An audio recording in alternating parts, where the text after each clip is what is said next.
merci beaucoup mbokki téléspectateur u Nanka TV Nanka Média ñu ngi leen di nuyu comme ni ñu koy defee saa su ne ci seen émission Nanka Soir Nanka Soir gis ngeen saa su ne damay indi ay invité de marque ay invité yoo xamante ni ñu am solo lan rawatina nag ci wàllum art bi nga xam te ni day ma am ci ay ndaanaan yoo xam ne dama leen di dalal tey ci seen émission Nanka Soir mu nekk émission bu am solo émission boo xam te ni mën naa ne ku nekk bëgg na fi jaar yéen ñi nga xam te ni yéen a ngi toog di seetaan ñi nekk ci internet bi lépp dama bëgg képp kuy suivre rek nga daal di abonné daal di bës bouton bu xonq bi su ko defee lépp loo xam te ni rek day jàll ci Nanka da nga koy am li nga xamante ni mooy en direct waaye nag ci biir loolu damay dalal ay xale yoo xamante ni Sénégal ñoo leen bëgg àdduna moo leen bëgg ay xale yoo xam te ni dama fier ci ñoom bu baax a baax ku ci nekk ci gox bi ngay représenté yaa ngi ciy bay waar ba nit ñi xam la àdduna ñoo leen xam Sénégal moo leen xam dama leen di dalal mu nekk ay xale yoo xam ne dañuy def rap di musique boo xamante ni partout dans le monde ñépp a ko xam waaye ci loolu sama côté càmmeñ maa ngi fa teg ki nga xam te ni mooy Am The Best sama côté ndeyjoor maa ngi fa teg ki nga xam te ni mooy Babs Indam ji mu nekk ay xale yu am jom du ma def lu dul njëkkee sama côté càmmeñ Am The Best l'enfant chéri de Diamniadio ki nga xamante ni bu daggul tool ci Diamniadio may la ko doo am ñu bàyyi ko xel bu baax a baax li may faral di wax bu fekkee baax na ñu dem ci moom Am The Best ma daal di koy nuyu bu baax a baax daal di koy dalal ne ko Am The Best yaa ngi ci plateau Nanka Soir salaamaaleykum. maaleykum salaam DJ maa ngi lay ziar bu wér xam nga di ziar ñu ñuy seetaan ñëpp si Nanka TV xam nga di bëggee képp kuy bëggee Am The Best the golden boy le lion qui ne dort pas. le golden boy.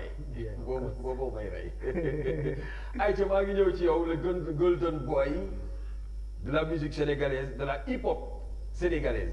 ayca ma ñëw sama côté droite daal di am ki nga xamante ni mooy taalibe Baye Karim borom Maxaril Axla Baye Fall bëgg lool Baye Karim muy kan Babs Indam ji l'enfant chéri de Rufisque Babs maa ngi lay ziar di la nuyu di la dalal ci Nanka TV. yes ay salaam ziar ak màggal bége ak ndamoo Babs Indam ji ngay am taalibe Baye Abdou Karim borom Maxarim al Axla maa ngi leen di nuyu yéen ñëpp di nuyu all-around the world bi Africa Sénégal rawatina fu mu jëkk mu waa Rufisque di nuyu tamit di ji am mi nga xamante ne moom moo ñu dalal ci Nanka TV di la ne Babs Indam ji la one love. voilà merci beaucoup Babs maa ngi koy kontaane bu baax a baax Babs Indam ji ak Am The Best moom laa dalal tey ñoom ñaar ñëpp ma daal di leen a dalal ci seen émission Nanka Soir waaye nag Am The Best rab bi mën naa ne yaa ngi ciy bëgg a yàgg ban année nga commencé def rap. bon mën naa ne bi ma commencé def rap depuis bi ma nekkee xale la. bon mën naa ne depuis bi may def ay 6e parce que damay fàttaliku temps yi nekkee école. di jàng. bu ñu masaan exposé ba pare. dama jël exposé bi ma rap ko ci biir classe bi. yow waaw pour prof bi doole ñu ay points. moo tax sama ñi ma doon bokkal classe ñu ci gën a bëri ba exposé di am dañ naan sawar pour bokk ak man. groupe parce que bu ñu defee exposé ba pare dama jël thème bi ma rap ko. classe bi am rythme xam nga gars yi kontaan après professeur bi dañu yokkal ay notes quoi. yaa ngi comprendre donc yàgg naa ko fooy def ma nekkee xale. mais yow daawoo am jafe-jafe ci bi ngay def rap. bon mën naa ne temps yii dama laaxatu.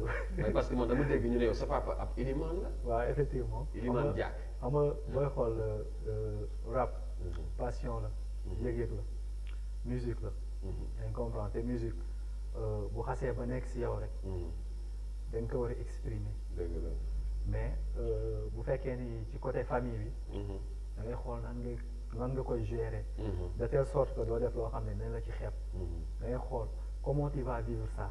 de manière à ce que tu vas le faire bien da nga koy def mu baax. dëgg la xam nga def ko mu jaar yoon ba nga xam ne koo taseel du sëgg. koo taseel aussi yow du sëgg. yaa ngi comprendre. man ci côté boobu noonu laa ko njëkk teg. foofu nga ko teg. foofu laa ko njëkk teg.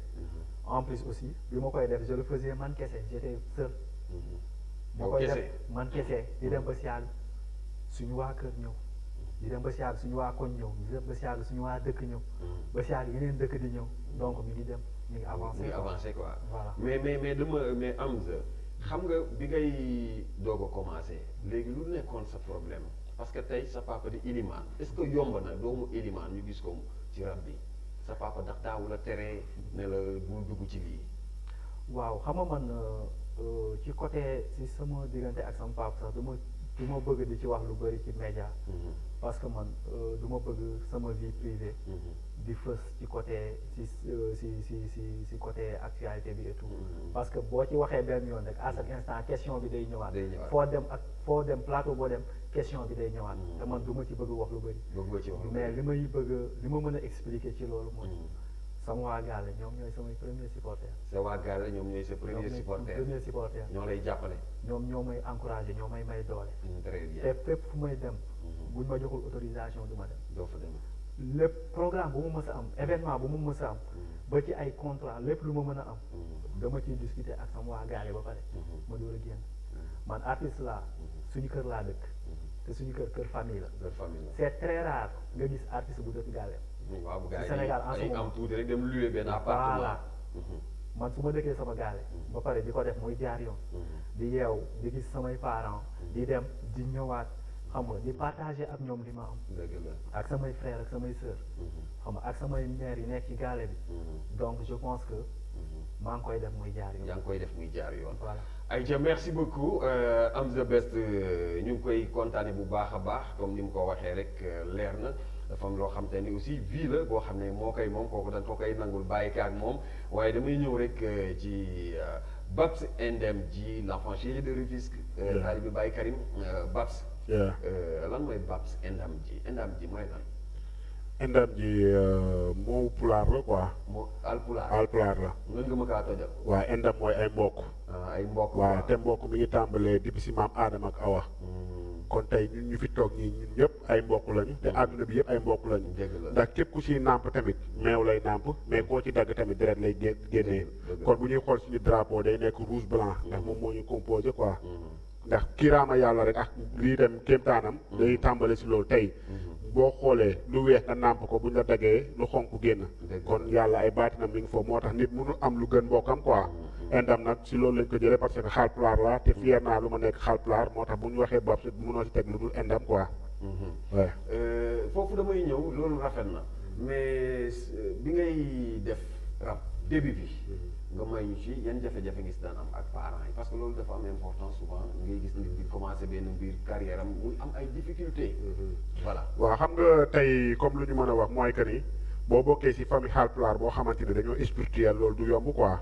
dañoo bokk ci famille boo xamante ne famille diine la te famille boo xamante ne aussi tamit dafa am logique bu fay daw quoi ñun jàng alxuraan lañ xam ak tamit dem jàngi école wàcc ñëwee indi paa bi résultat yi kon man bokk naa ci koo xamante ne tey bu ñu doon wax nen bu nëb ci famille bi man maa koy doon quoi.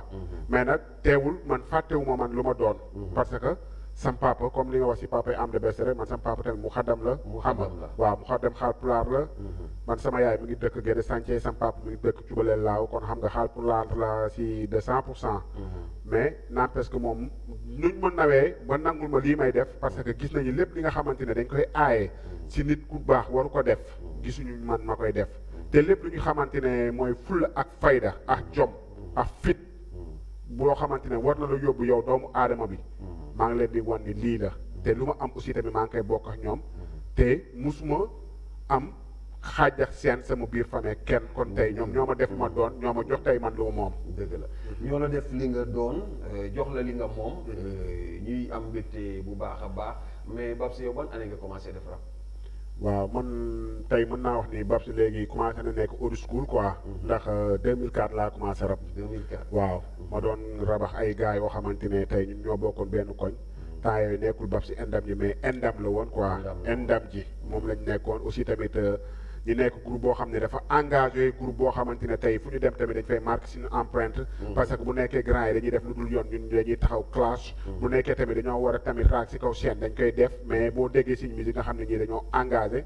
ba yàlla tey dogal flambeau bi man ma téye ko. kon ñoom ñëpp tey seen sëf man maa ngi koy yéen te ñaan naa yàlla eggal leen ko ñoom fu ñu ko bëggoon. mais am na ñooñu nga nekk loolu. waaw ñoom tey nii ñii bàyyi nañu rap quoi. waaw mën naa wax ni tey bu amee kenn kuy rap est-ce que du kenn rek si rap mais ñoom ñëpp tey mën naa wax ni bàyyi nañu rap. mais n'empêche que am nañu ay très bonnes relations par rapport à suñuy famille. maax ñoom aussi tamit quoi parce que dina toll foo xamante ni nit di ngeen nekk mais dañuy wax ni. ay yëkk du ñu bokk mbalka te day dem ba nga xamante ne kenn du àttan moroomam tamit quoi foofu ku ne demal sa bopp waa kay foog ku nekk demal sa bopp te boobaa tamit day fekk ni aussi tamit gëm-gëm yi dootul tolloo quoi parce que man lu mu may jaral wala yow di am lu mu lay jaral wala lu mu jaral am de bes day nekk différent tey bu mu bëggee yeewu fajar kii ne bu ñu añee ba pare laay jóg kii ne bu ñu reeree laay jóg après il faut rawante am kon mieux boo ko ku nekk xam nga nekk sa solo nga xam ne liggéey la parce que suñu parents yi nee nañ lii lañ bëgg ba ñu bàyyi ñu ko kon waruñu si wane yëfu yaafus quoi. dëgg la ok merci beaucoup Babs am na solo Am The Best bu ñu doon laaj Am The Best ñaata album la am wala ñaata morceau la defagul sur le marché. bon man mën naa ne am naa 4 projets. 4 projets waaw. mooy sama premier projet maa ngi ko génne en 2016 muy mixtape Takandeer. après ci la ñu demee compétition top 5. première édition bi mooy bi rajo Joko FM organisé woon. Rufisque ñu choisir 25 artistes yi génne projet ci année bi. ñu def ñu compétir.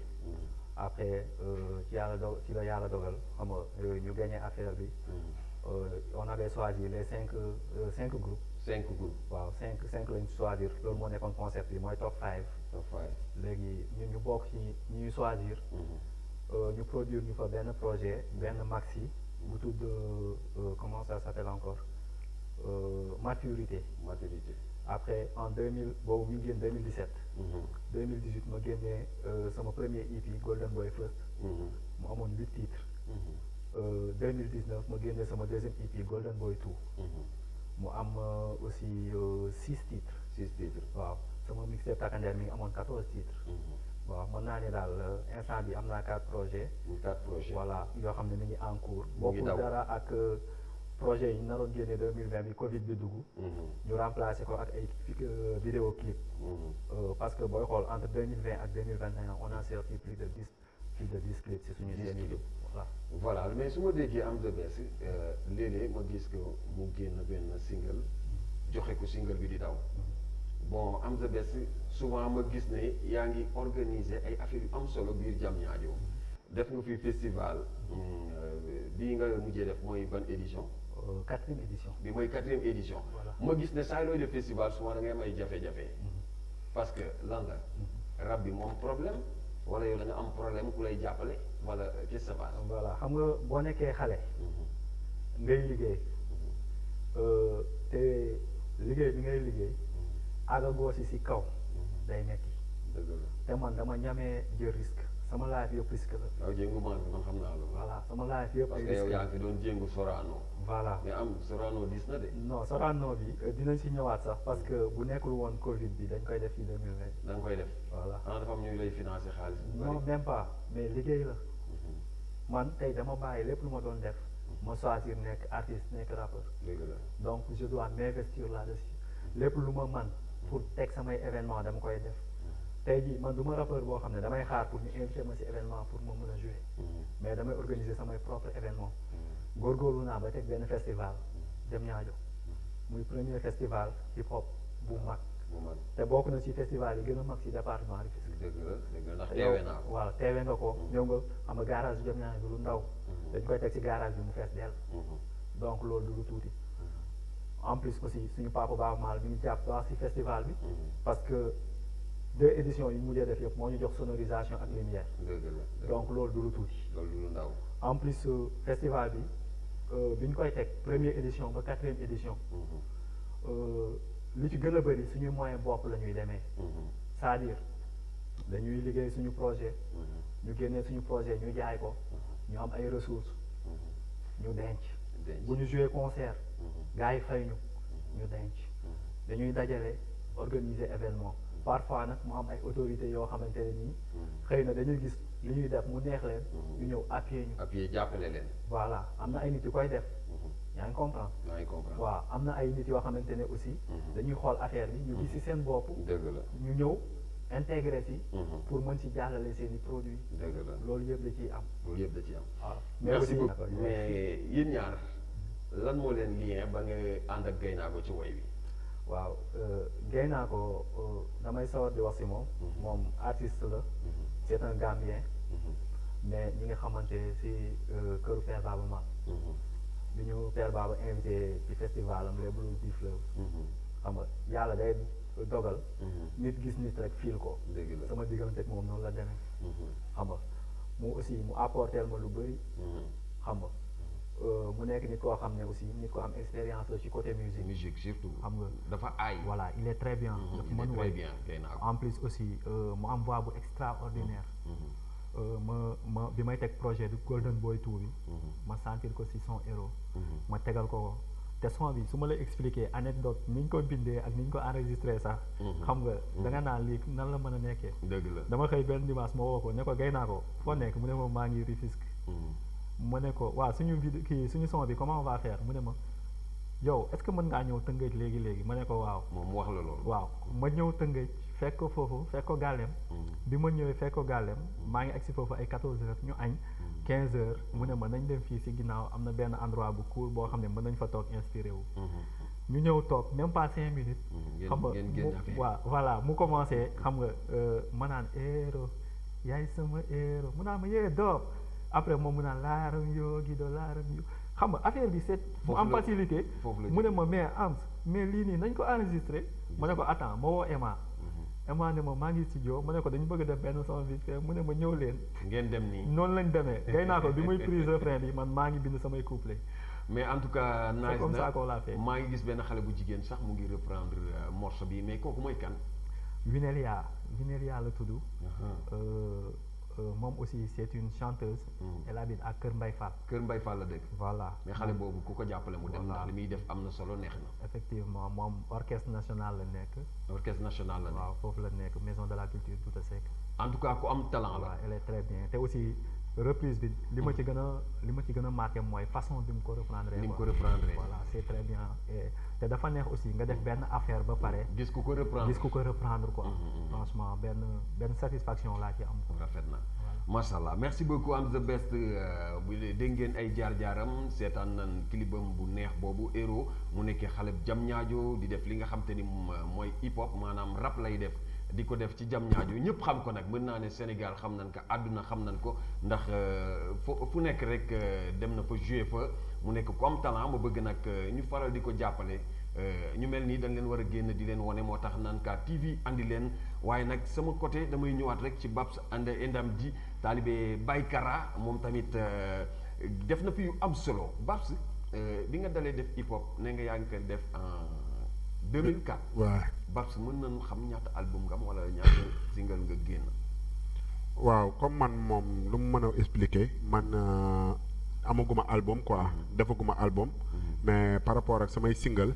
man mooy sama album. yow say single mooy sama album quoi. yow est-ce que xam nga ñaata morceau nga génn gum. single. waaw def naa 4 single yoo xamante ne yëpp dafa def tabac. yëpp it la def. ay it la waaw mu ci nekk doole album la am quoi. man ndax man loolu laay liggéeyee quoi man parce que tey damay xool sax studio yu may liggéeyee lool ñoom à chaque fois dañ naan Babs ñun dañuy am fierté pour liggéey ak yow quoi yow bokk nga ci artistes yi nga xamante ne doo sonal big maker te en même temps boo amee produit boobu noonu noo mënti def Sénégal bi yëpp dañ koy dégg quoi. ma ne ko produit nag dafa di loo xamante ne.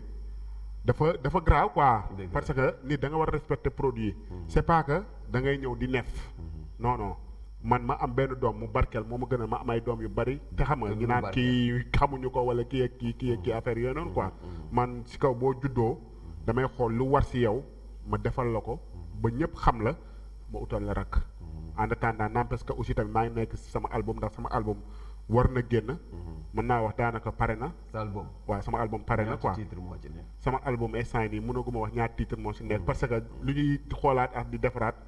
da see am quoi. dafa am yoo xam ne yéen waaw ndax après loolu staff bi ñoom ñoo koy mën a wax parce que. bu ñëwee ñoom ñooy wax bii ak bii mooy bokk bii du bokk affaire yooyu noonu. c'est pour ça mais enregistré nañ ko pare nañu.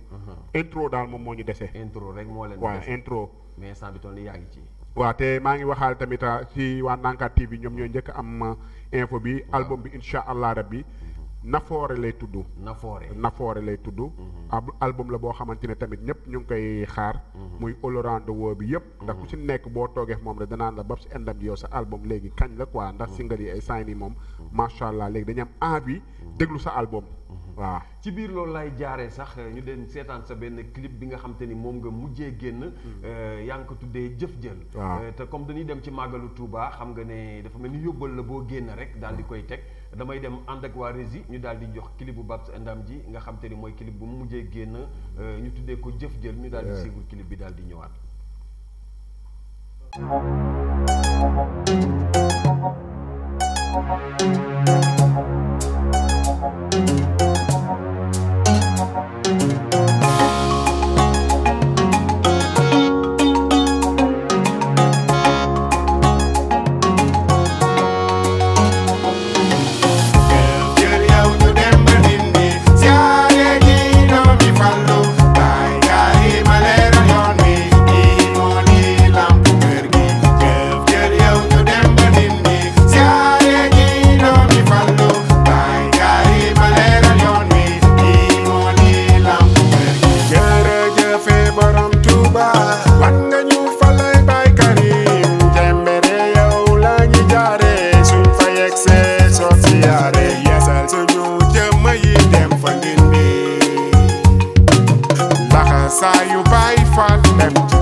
suñu jëmm yi sax jëlal jëlal jëlal su la neexee fobal Mbàkke balaañu saf jëlal jëlal jëlal su la neexee jëlal suñu jëmm yi sax jëlal jëlal jëlal su la neexee fobal Mbàkke balaañu saf jël yow ñu dem ba Ndindi siyaare ji doomi Fallu baay yaay ma leeral yoon wi ñii moo di lamp kër gi jël yow ñu dem ba Ndindi siyaare ji doomi Fallu baay yaay ma leeral yoon wi ñii moo di lamp kër gi Bamba ñu gënal Bamba ñu gëm joxe nañu suñu lépp fépp fu ñu mën a dem murit ndigal Bambaay jubal baay Karim gunge nañu fépp fu ñu mën a ne la ilaha illallah la ilaha illallah seera faalay génn góor lamp leeral moo ñu wóor la ilaha illallah la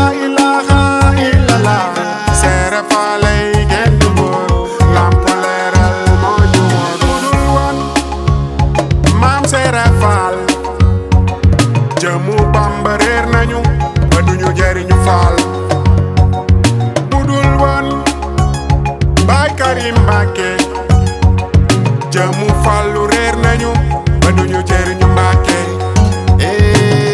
la ilaha illallah la ilaha illallah seera faalay génn góor lamp leeral moo ñu wóor la ilaha illallah la ilaha illallah seera faalay génn góor lamp leeral moo ñu wóor jël yow ñu dem ba Ndindi siyaare ji doomi Fallu baay yaay ma leeral yoon wi ñii moo di lamp kër gi jël yow ñu dem ba Ndindi siyaare ji doomi Fallu baay yaay ma leeral yoon wi ñii moo di lamp kër gi jëmbalu gën a wóor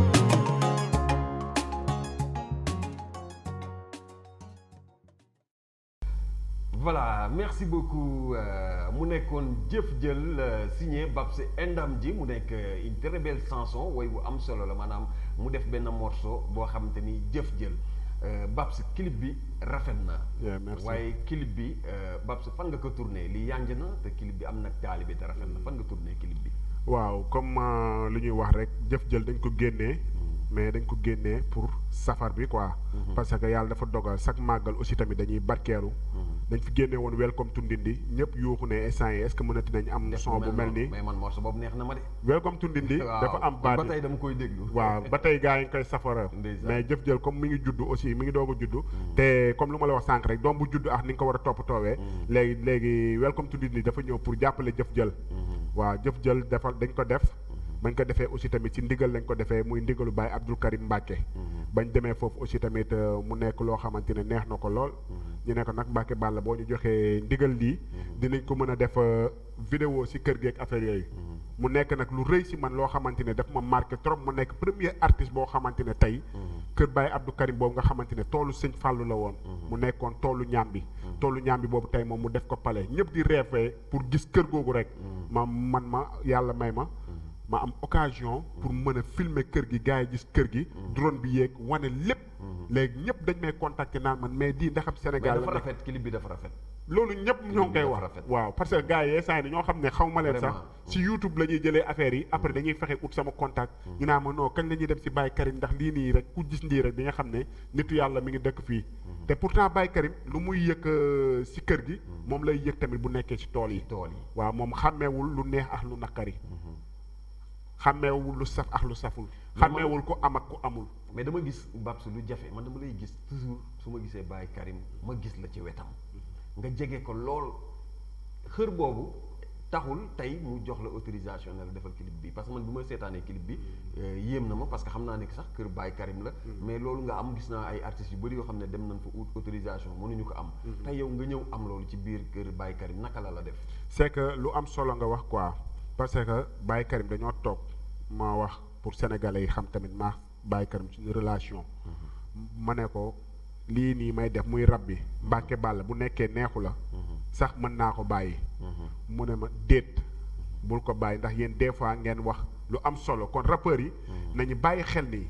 am na ay kilifa yu baax yu ñuy déglu. nañu xam ne tamit am na ay mag yu baax yu ñuy déglu. nañu bàyyi saaga yi ñuy saaga si kaw texte yi te parce que saaga ñëpp a ko mën. mais Sénégal dëkku diine la. dëkku. xam nga dëkku ay kilifa yu baax parce que ñun Sénégal dañoo am lu kenn amul. tey boo waxee mag ñu baax ñëpp tey maam borom Touba mënoon na juddoo Angleterre. dëgg la Baye Niass feeñee États-Unis Baye Karim feeñee Suède maam li ma am laay bu ma cité damay jum mais mag ñu baax ñëpp. tey yàlla dañu ko jox dëkk ñun ñu ko suñu dëkk bii nii. kon tey dañoo war a am respect suñu bopp. surtout du wax ñii di wax tamit ay mawti. xoolal ñi ngay yóbboog ay affaires yooyu man yooyu rafetlu ma ko. foofu dinañ ci ñëw. waaw parce que yéen la yéen rapport yi foofu dinañ ci ñëw. léegi nag bu demee waaw léegi nag bu demee ba Baye Abdou Karim Mbacke ku mel noonu. ne tey moom day téye rajo bu dégloo waxu rab yi da ci déglu am lu am solo day am envie déglu. mais imagine kilifa yu mel noonu jékki-jékki déglu la ngay dégg ngay saaga. léegi suñu cër day wàcc kon nañu xam ne ñun nekkatuñu ay boy yu ñuy wax ay boy rappeurs yi. mais nañu xam ne ay responsable lañu ay boroomi soxna lañu. ay boroomi doom lañu ay boroomu famille lañu nañu respecté waat lii ñu nekk ñi wax ci tamit comme Baye Karim lu ma wax wooy leen luy jëriñ jaam yi ndax xam naa ne jour bu ma defee lu xeebu lu ma may nee ma defal kilif sama biir kaal dootuma ko def ndax moom makarimal axlaa lay oote te makarimal axlaa moom la yàlla taggee yeneen bi mooy jikko yu sell si kaw jikko yu sell yooyu nag te ñun ñu nekk rappeur man loolu moom mooy sama mission si hip hop bii may def nii man incha allah dama ñaan yàlla xaw ma lu ma weesu de mais lépp lu may def dama bëgg mag ñi di ko déglu xale yi di si kontaan bu may waxaa rappeur yi sax naa ko teg si teggin. non yow say morceau sax mën naa ne yaa am the best dafa civilisé parce que man yi may suivre yëpp ay morceau yu am kàddu yu am yar ngeen di def ci biir parce que texte bi dafay rafet dafay riche ku ko seetaan xam ne lii ngeen di def nii vraiment da ngeen ko teg ci temps question bi dama bëgg ci yéen ñaar ñëpp mooy ci rab bi période bii nga xam te ni ci lan toll mooy rab bi dafa am difficulté maanaam dafa am jafe-jafe parce que boo xoolee rab bi comme par rapport ak bu njëkk ni mi daan doxee par rapport léegi booy dégg ñaari musicien ñaari rappeur rek ngay faral di dégg wala ñett yoo xam te ni maanaam ñu ngi ciy gis seen bopp léegi instant bi yéen a ngi gis jafe-jafe bi lan moo ko indi ndax rappeurs yi ba clash bi moo tax nit ñi weddi yenn rappeurs yi wala bind bi moo jaarul yoon am the best. waaw par rapport ak sa question boobu man li ma ciy tontu c'est simple quoi. parce que dama jàpp ni hip hop. clash ci la bokk. ci la bokk. waaw dafa bokk ci hip hop. mais nga bind texte nii culture la si. xam nga tey jii nii mënumaa wax ba génnee ko si. mais képp ku koy def li tax nga koy def yow yaa xam ni nga koy defee ak lan moo tax nga koy def. mais ça da ci bokk carrément. mais clash daf ci bokk. pic da ci bokk. pic moom mooy nga tudd nit te jaaroo ci turam bu ko déggee mu foog ne moom ngay waxal wala mu jàpp ni moom ngay waxal yaa ngi comprendre clash nga attaqué nit directement nga tudd turam biif yooyu yëpp daf bokk ci hip hop mais Sénégal ak États-Unis bokkul Sénégal waaw parce que fii ñun dañoo am suñu réalité voilà tey jii nii mën nga clash mais nga adapté ko ak réalité Sénégal ça dépend ci façon artiste boo bëggee participer waaw ça dépend ci artiste bi nga xam ne moom mooy présenter œuvre am xam nga tey jii nii mën nga clash comme ni nga ko sentiree mais aussi mën nga clash nga adapté ko ak ay réalité par exemple Gaston ak kër gi clashante nañu fii clash na waa kër gi tegal leen ay punchline yu dope yu nice yoo xam ne amul benn kàddu bu yara diku mais loolu dafa nice boo koy déglu da ngay kontaan da ngay xam ne kii nii il a très bien écrit te Sénégal la mais la moo tax rappeur bëgg man la quoi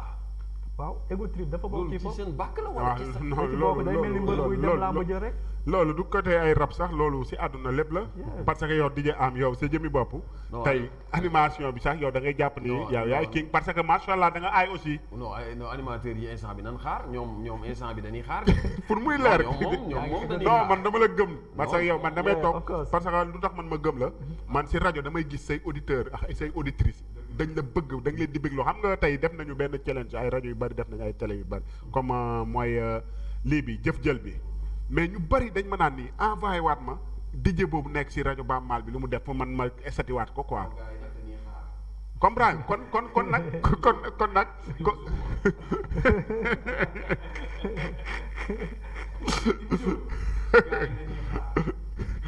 waaw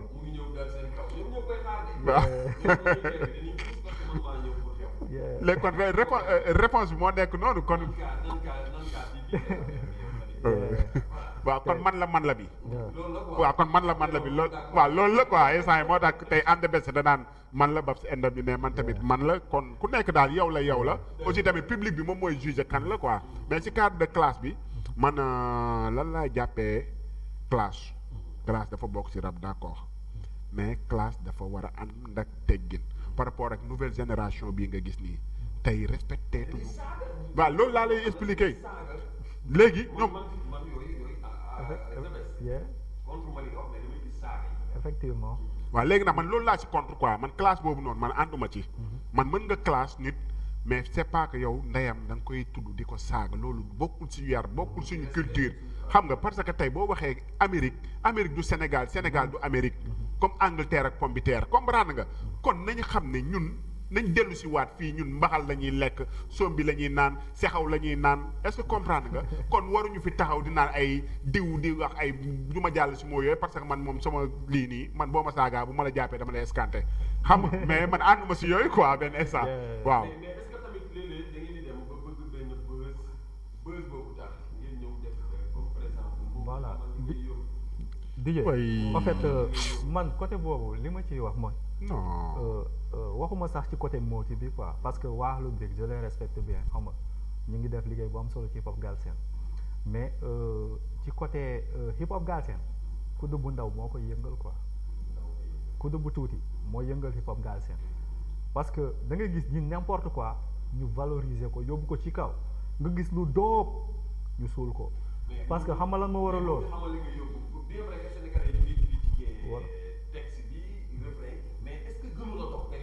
non xam nga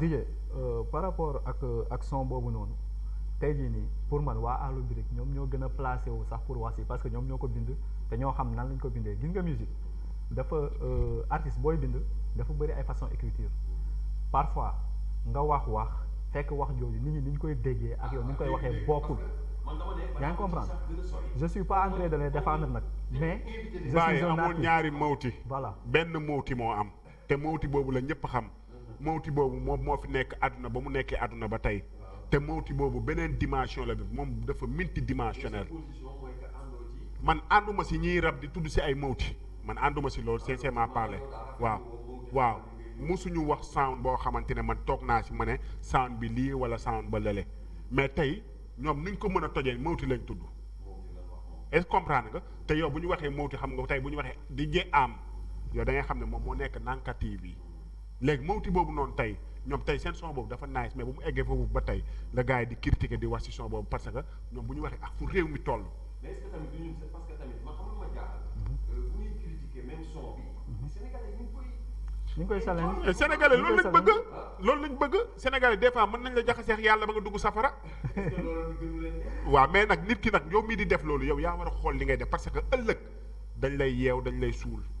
après Sénégalais lu ñuy bëggee est-ce que ñooñu sax après ñoom doon la bëggee dañ leen def benn faate ak ñetti xuluba sax ñaanal la est-ce que comprendre nga yaa mawti yéen a fay weetaat yaa suñu borom yéen a fay weetaat est-ce que comprendre nga message yi nu muy amee solo ak lu brique dellu leen fi ngeen nekkoon ay taalibe Baay Ñas ngeen ay aarif ngeen am na loo xamante ne boo leen koy wax aussi tamit même bu nekkee seen dimension yéen moo egg foofu noonu kon jàppal ni am na ñoo xam ne seen dimension eggul foofu mais nu ñu koy déggee noonu lañ koy tojee est-ce que comprendre nga kon beneen yoon pour conseil rek comme ñoo xamante ne ay frères lañu waaw ngeen xoolaat texte yi bu baax a baax te xam ne mag ñi ñoom ñoo ñu déglu sénégalais yu yàkkamti nañu xam nga tey bu ñu fi waxoon ci DJ am benn affaire bu indice nii rek loolu la ñuy jëlaat siiwal ko waaw. waaw. en fait DJ mooy li ma la wax sànq rek hip hop Galsen Kudu bu ndaw moo koy yëngal. affaire bu ñàkk fayda moom mooy yëngal hip hop Galsen léegi quoi di mooy xam nga hip hop c'était tellement difficile pour nga percer si hip hop Galsen parce que gars yi niveau bi la woon quoi en fait tu parlais de Daara J Family tu parlais de Daddy Bibson tu parlais de PBS ay Dégati ay Awadi xam nga tu parlais de Gaston waa kër gi et cetera ba ci Nit Dof Canabasse da nga leen déglu da ngay jàng seeni son da ngay am envie rap mais léegi lu ci gën a bëri c'est de la comédie bi moom mooy gën a fësal moom mooy gën a jug que ñi nga xam ne dañuy teg lu carré lu leer je parle pas de texte yi nga xam ne par exemple moom mooy waaraate wala non mais je parle de la musique rap bu jaar yoon bu am ay punchline xam nga ay name dropping mu am lépp loo xam ne hip hop da koy laaj yooyu la ñuy suul di yëkkati lii gën a ñàkk fayda moo tax mooy la hip hop Galsen comme kaasu café kudd bu ndaw moo koy yëngal. dogguma la de lu ndaw rek laa ci wax balaa ngay tëj xam naa da ngay tëj non xam naa da ngay toj parce que lii dafa am solo parce que lii nii ñun lii mooy suñu mission ci musique mu loo xamante ne ñun dañuy gis ni jëriñul jaam yi ñu wax ci parce que xam nga tey ak lu brique ñol lañu mawti xamal li ngay yóbbu nga jël beneen booy ci TikTok bi moom muy cité tarixa yi naan yóbbul tarixa bi est-ce que comprendre nga kon tey lu yëngu lu ko yëngal ko ëpp doole kon ñoom ñoo sooke loolu moo tax tey ñoom te yooyu noonu Sénégal ay tarixa ñëpp benn lañ tey maam Limaamu Laay maam Serigne Touba maam Baye Niass maam Alaaji Malick ñoom ñëpp benn lañ tey bu ñu ñëwee ba booy yu ndaw yi di indi yenn affaires yi di wax ci loolu ci cadre de son boobu moo tax ñun artistes yi bu ñuy waxaat dañ xool bu baax a baax bi ñuy wax waa kay one love yeah. voilà donc merci beaucoup xam naa dama leen di jox rek ñu def tour de table daal di tàggoo li nga xamante ni mooy naan que soir ndaxte waxtu bi sama réalisateur yi ñu ngi may xamal ne temps bi jeex na sax xam naa jeex na bu yàgg rek waaye am sa des dama lay jox rek sa dernier mot maanaam nan nga tëjee li nga xamante ni mooy émission bi. émission bi 5 minutes la wala. waaw dafa neex de dafa neex wala waala moo bëgg affaire yi. waaw naaj sax. voilà bon li may tëjee rek mooy ñu conclure xam nga li ñu fi wax yëpp cité problème yeeg affaire yooyu noonu li ko andi lu ci gën a bëri mooy lobby hip hop Galsen dafa am lobby. lobby bi xoolul ku mën rap ak ku mënul rap mais fan nga bokk la xool. tey jii boo jëlee sa son wala sa vidéo nga yóbbu ko ci benn TV wala ci benn tape li ñu lay wax moom mooy ban label nga bokk. bu fekkee ni yow bokkoo benn label bu ñu xam li ñu lay wax mooy kan moo la fi yebal ku ñu xam quoi au fait gars yi xooluñu œuvre bi xooluñu produit bi xooluñu artiste bi li muy liggéey xooluñu talent bi qu'est-ce qu'il regarde fan nga bokk wala kan moo la fi yebal mais bu fekkee ni loolu moo fi am nag. ñu jàpp ci télé yàlla bi mooy YouTube. bu waay defal yàlla. di bëggee gars yi ñuy seetaan yëpp xam nga di bëggee sama équipe di bëggee sama famille sama waa gaale xam nga di bëggee samay parents sama pap sama yaay samay frères samay sœurs toute la famille di bëggee waa Am The Best Family sama fondation Génération Best yi xale yu jigéen yëpp waa Jëm Ñaajo xam nga di bëggee képp kuy bëggee Am The Best Golden Boy le lion qui ne dort pas di leen wax ni sama album pare na te très bientôt di ngeen ko jot incha allah. merci beaucoup am the best l'enfant chéri de Diamniadio moo nekkoon noonu moom lañ dalaloon Babs sa dernier mot. avant tout maa ngi leen di béggee yéen ñi nga xamante ne tey yéen a nekk mooy suñu caméraman bi ak si sawaay waalo yow tamit di am ñu ngi lay remercier bu baax a baax di remercier tamit bu baax a baax El Hadj Baba Mal ndax tey may nañu benn opportunité boo xamante ne tey ay Haalpulaar lañ mosuñu dem Fuuta moom mooy nit ku ñu jël yóbbu ñuy festival Les Boules du Fleuve ba pare teg ñu très bonne condition ñi ñibbisi tamit mu amaat nu mu def ak ñun ñu ngi wax grand dundal yàgg yokk weer waaw di wax ni nag xama ñu ngi si màggalu Touba te incha allah gars yi commencé nañ dem di sànni message par rapport ak chauffeur yi daw nànk dal nànk yàlla teg ñëpp si yoonu jàmm ñu dem ak jàmm ñëwaat ak jàmm di leen wax ni Babs Ndam ji la dëkk Rufisque mi ngi préparé albumam Parent te incha allah rabbi di ngeen gis lu bomb xalaat lu wàññi xalaat ak bëccum One Love.